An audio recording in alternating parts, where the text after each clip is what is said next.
ratio. Like I said, I'm going to speed forward through all that stuff. It didn't actually take that long. I think the whole fight was about 5 minutes. But again, hey, welcome back to the channel. All right, I've been doing a series on Knull. This guy is absolutely amazing. If you pull him in the next featured crystal, consider yourself fortunate. This guy can do so much. I've already done a video on him in questing. I will link it right up here, and then it'll be linked at the end of this video too.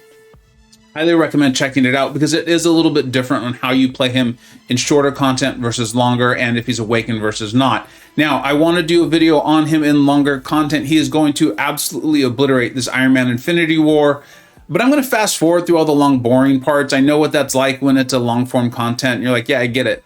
We're going to fast forward through that, and we're going to only really watch and talk about the parts that I think matter and are important and avoid all the repetition. Now, it's very unusual for a YouTube video to start with the end of the fight, but there's a couple things here that I really want to point out.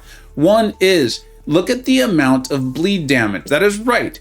This is an Abyss of Legends fight, and I am not, there's no magic, no smoke, no mirrors here. I'm using one synergy. It is with Void, who is someone you also would be using potentially in the Abyss of Legends. And 24% of the damage Knull is going to deal is from bleed.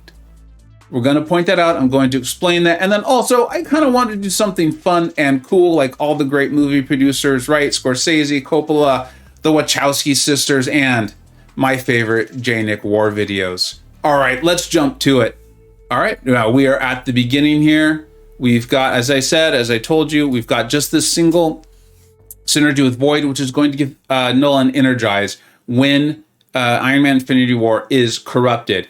You're going to see like a lot of these long range fights, long, mountain sort of content, Abyss content.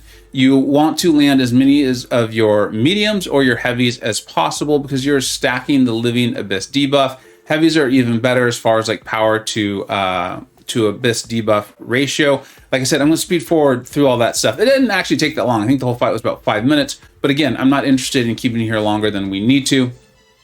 You see, we got up to 60, and then I wanted to get his bar of power down, and I'm going to slow this down and show you as to why. But the special 3 will have, I believe it's a 25-second corruption that will come off. It automatically triggers. It's different than the SP1. Again, a lot of that's in the other videos. And then here's why I want to make sure you have no power. Because when you trigger corruption, you are immediately unblockable and unstoppable. And then I'm going to go in, I'm just going to land as many lights as possible. And you see those red numbers coming off of the light attacks? That's the instant bleed. That's the instant bleed because Iron Man Infinity War has no armor ups. We have broken all of them, and he is corrupted, so new ones that would come up will be turned into these armor breaks. That's why the armor breaks will continue to grow. The other really cool thing here is, and this is what I wanted to show you, is you see me do a lot of backdraft intercepting. The AI was playing ball with me right here. And so I was doing a lot of backdraft intercepting, and it's going to allow me to throw the special 2, which will add 10 more armor breaks. And then now I needed to race a little bit, but I felt comfortable with it because of the aggressive AI. I want to race all the way to my special 3 so that I can instantly trigger corruption. Again, I don't want to let corruption fall off.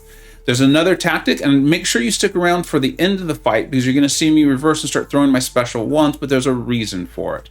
So I want to make sure I get to my special 3. I'm landing the lights. Not only is it landing the instant bleed, and you see how big the damage is getting with the armor breaks growing too, but the light attack also pauses corruption. So it's serving the dual purpose there. It is not only pausing corruption, but it's landing the instant bleeds, which is a really, really big deal. You see, I took a few hits, but Knull is he is a tanky boy. He is hard to kill because he's healing so much. Now we're getting down to that magical 15%, right? We're all aware of that, having fought Iron Man Infinity Wars before, and you're going to see me switch to going back to landing my heavies, mediums as much as possible, and my special 1s. The reason being that those all have what's it called? True sense or something like that. True accuracy. So it ignores evade and auto blocks. And just in case something came up, you saw the evade fail there, but just in case something come up somehow, maybe corruption doesn't, I just wanted to be safe. I was this far in the fight. I wanted to get it done. I have 118 armor breaks, so it's really not a big deal. And then look, you can see me timing the SP1 again. I have 2 encroaching corruption timers going. And then I'm going to take an SP1 to the face here. I took advantage of the unblockable, unstoppable. I think it's right here. I'm taking advantage of the unblockable, unstoppable. There it is. And then I'm going to end this with a heavy attack punishment into his heavy because I can, just in case something went wrong. You can access this utility, being the auto block, the evade, and then of course the instant bleeds. And then if you're using the mediums, you're going to be applying that degen and transferring some of your armor breaks back over to Living Abyss. So it's not ideal for these long range formats. But again, I go over a lot of that in the questing video, which will again be linked here at the end. I hope this was helpful. This is a very, very good champion. I have him, I believe we're going to be moving him to the top shelf. I still need to talk to the rest of the rankings team and get their consensus on it, or at least get at least one person to agree with me, and then I'll just go ahead and move him up. I believe he is there for all of this damage, all of this utility, and then the healing. Healing is a big deal in this game. Thank you so much for watching. Let me know if you think I missed anything or if you have anything else to add. I always appreciate it. Take care. I hope you either learned something, were entertained, or even better, a little bit of both. Don't forget to like, subscribe. Thanks so much for watching. Take care.